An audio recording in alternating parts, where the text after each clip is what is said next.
All right. So, in the last few days, as I've been moving out of my old apartment, I was sitting here at my desk trying to get comfortable with living in a new place that has a different vibe, a different smell, just everything about moving and trying to settle into a place is hard. And so, I had a really difficult time. I still am having a difficult time adjusting to um to this new place. And a part of me really wants to go back to the old place. Like I just was comfortable there. I'd lived there for 7 years, so I got comfortable living in a little dungeon. But while I was waiting to fall asleep, I was watching this video of a girl that does climbing videos. I got to see three before she actually shut down her channel. But anyhow, in one of the last videos she ever made, she was training with an elite rock climbing athlete. And she was a person that you could see she had way more visible muscle than this other world champion did. But the world champion was built for one thing, and that was rock climbing. This girl had been rock climbing since she was 9 years old. And it's something that I've seen in other videos where girls are in competitions with other people who started competing or started training when they were still in kindergarten. And I think that's what really bothers me about life is there are those people out there with such a big head start over you at winning at life. They have better parents, they come from money, they have connections, they are good with people. They were just built better. And then you look at all the disadvantage that the proletariat has. You might be like myself. I come from a background with no running water, no electricity, living on the farm in the middle of nowhere for the first portion, the first best years of my life until I was about 6 or 7 years old. And then suddenly I find myself in a whole nother country without being able to speak the language and parents who will never learn to speak the language. You think about how much of a disadvantage poor people have at life. That training to start early means the difference between becoming a world champion and becoming a total loser, like what happened to me. People ask me all the time, "Well, what do you have to look forward to?" Someone asked me this week. This week, what are you looking forward to doing on the weekend? It's like nothing. I have to work. That's what I have to look forward to.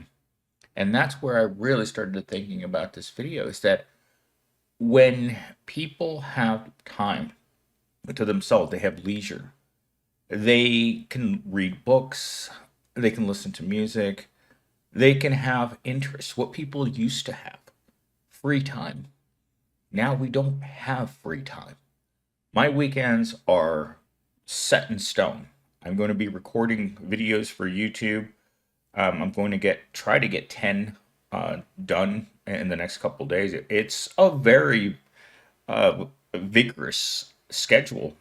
And on top of that, I got to be in the gym, making sure that I stay fit. And there's just no time for anything else. It's work, work, work at home, and then it's work at the gym. It's two sessions, Saturday and Sunday, a morning lift and an afternoon cardio. That's just what it is. That's life. And in order to be able to put that in, you have to sacrifice work. And that's something that a lot of people can't do. Many people over the years have told me that being able to work out is a luxury. And I agree. I agree that it is because a lot of people are waking up this morning on a Saturday and realizing they've got to work 8 hours and they can't come home and just relax. No, they've got to come home and get ready to go to their night job. Tomorrow morning, they're going to wake up and they're going to do the same thing. Monday morning at 8 a.m. is going to come around and they're going to be back at their main job. This is a society we live in. There is no resting for you. You have to keep working because the 40-hour work week has been gone a long time. And with the destruction of the economy this week, I don't see things getting any better. In fact, as things get more expensive, three jobs may not be enough. All right, let's get into our monologue. They don't want you to rest because a rested person starts asking questions. A rested person starts wondering why they're broke, exhausted, and still not getting ahead. When you're always tired, you don't resist. You don't dream, you just survive. That's exactly the way they want you, half awake, half alive, and too drained to fight back. This is something I've been saying in my videos a lot in the last couple of months.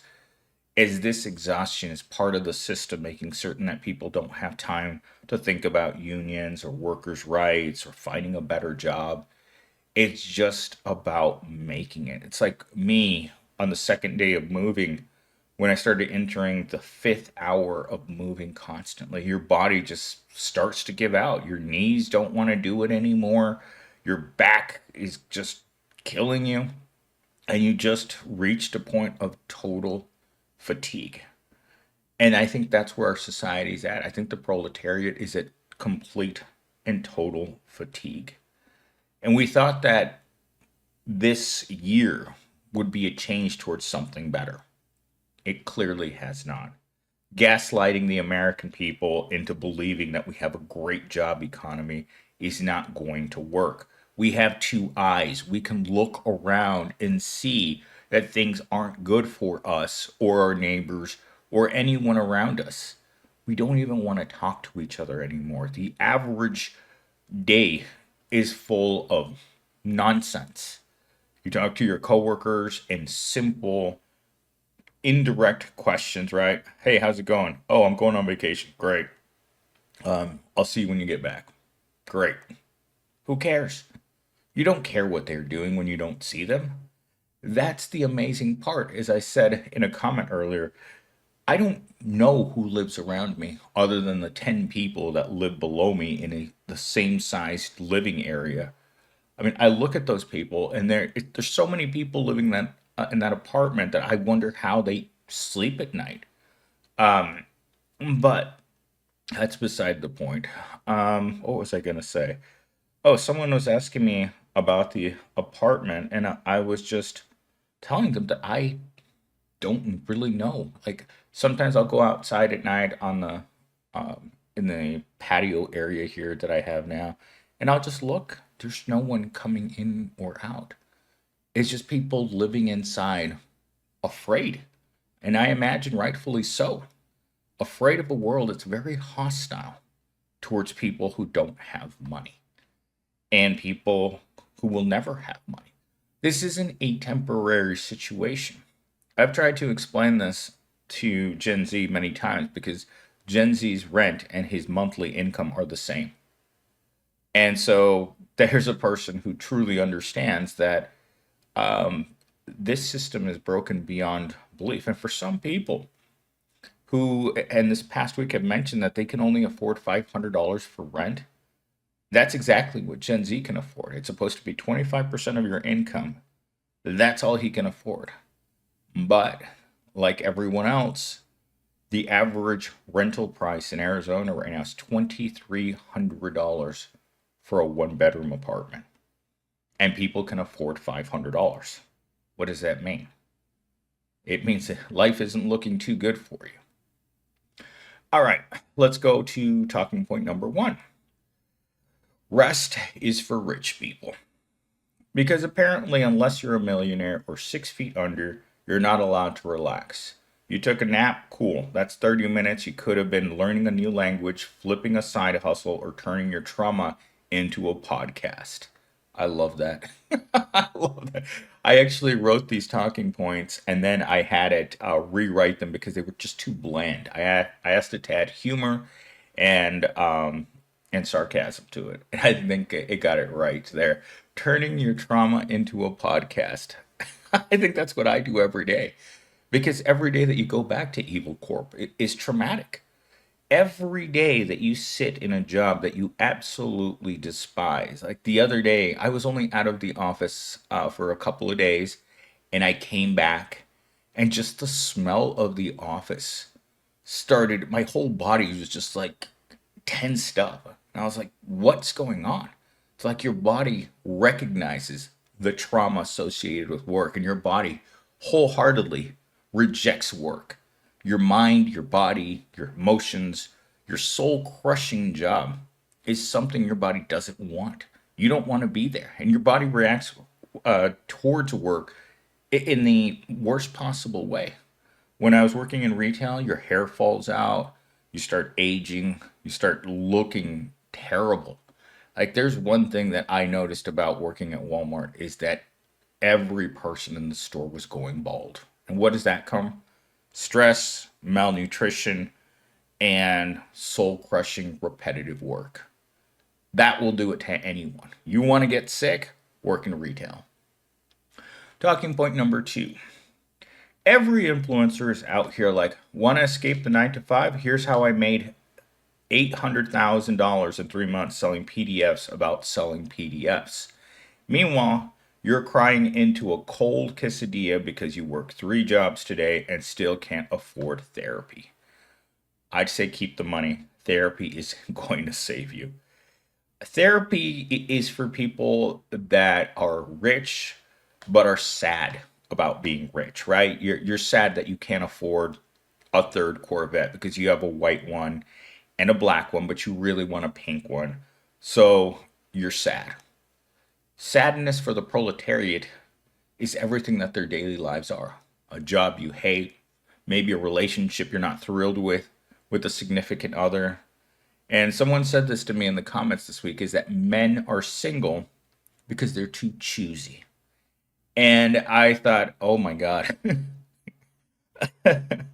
if you're going to be with someone that you're physically not attracted to, you might as well be shaking hands with the governor because at least that way you can pretend to be with anybody you want to be.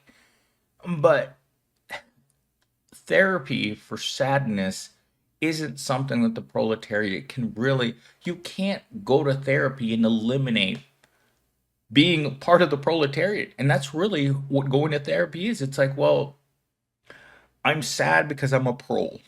Well, your therapist is going to look at you, well, that's a permanent problem. You're not going to become unsad through therapy, suddenly find out that, oh my God, I'm upper middle class and I was living like a pro. I had no idea therapy fixed me. No, therapy doesn't fix anything.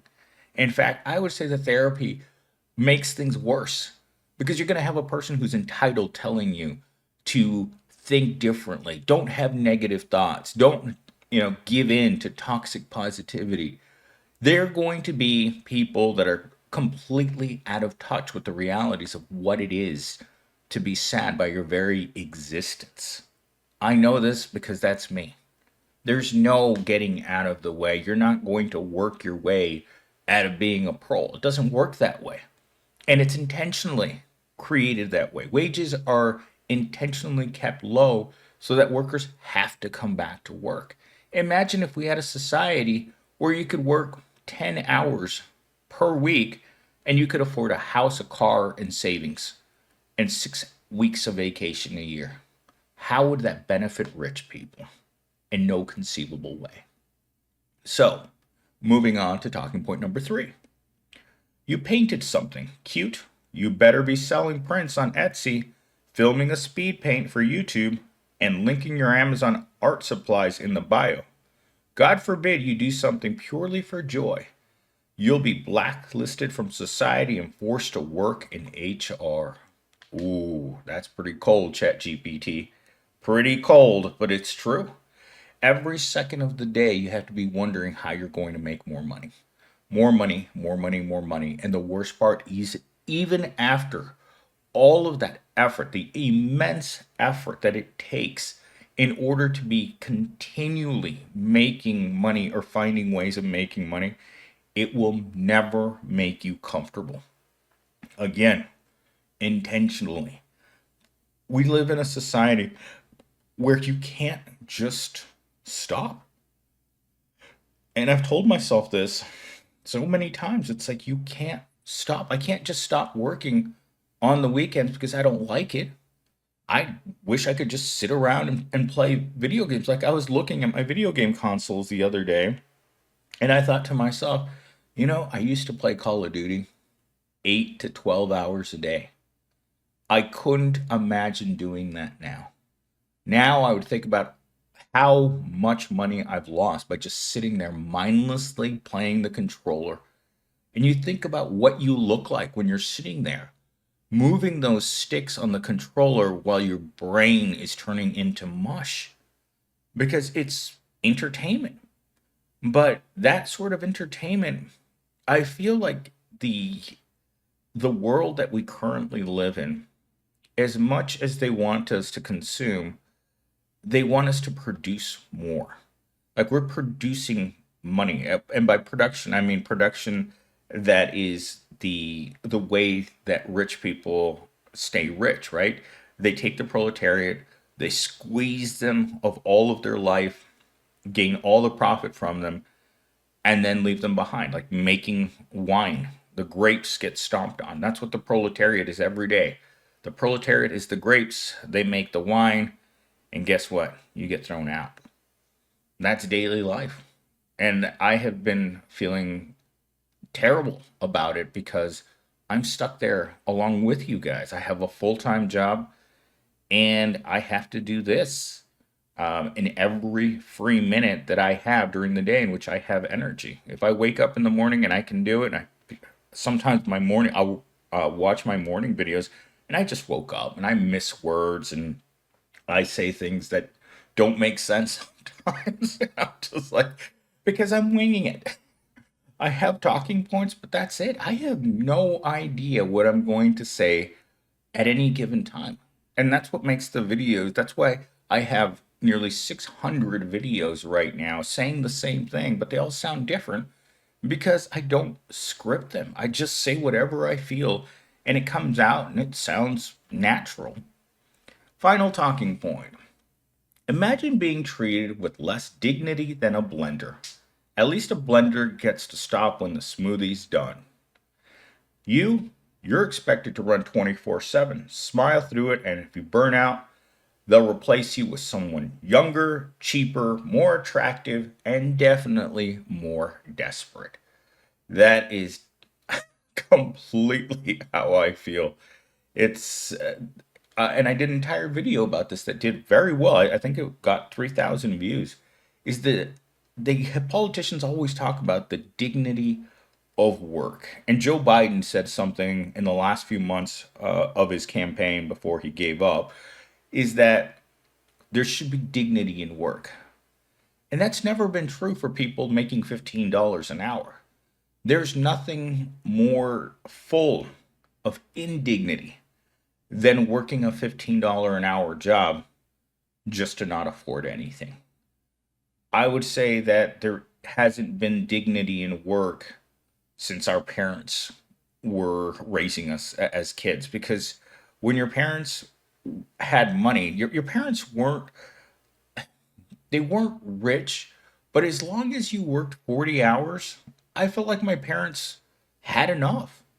40 hours in today's market is just, there's no dignity in it. Like your Mick paycheck at the end of your shift at McDonald's isn't going to make you happy. And again, something I heard in the comments today was people are told to be happy and own nothing. Well, how are you supposed to know that at the end of the week, by the time you get to your paycheck, most of that paycheck is going to be gone to pay your bills anyway? Yesterday, when I got my paycheck, car insurance, registration, car payment, all the expenses of life took nearly everything I had. Why? Because that's the dignity of work, isn't it? The knowing that at the end of the week you have nothing left. It's Monday. You're going to start out Monday morning at 8 a.m. and you know that by the time you get to Friday at 5 o'clock, there's not going to be any pay. You've already preemptively wasted all of your money by being alive. It's the life tax, your entire paycheck. And then you get to the weekend and it's like, well, I think I'm going to relax now. No, you don't get to relax. You got to make that extra money that you need for that third week of the month when you run out of money. That's why I'm here. When I wasn't doing YouTube, when I got demonetized in August, those next 3 months meant running out of money every third week of the month. Every single one, I was completely negative. And I was just like, why is this happening? Because I got so used to this income that I could no longer be without it. And that frightens me because you're working so much in a place that you don't want to be at in order to make not enough money to live. That's just not it's not humane. It's cruel to me the way that the proletariat is forced to live. But that's the world that we have, the current world, the world that needs to be destroyed.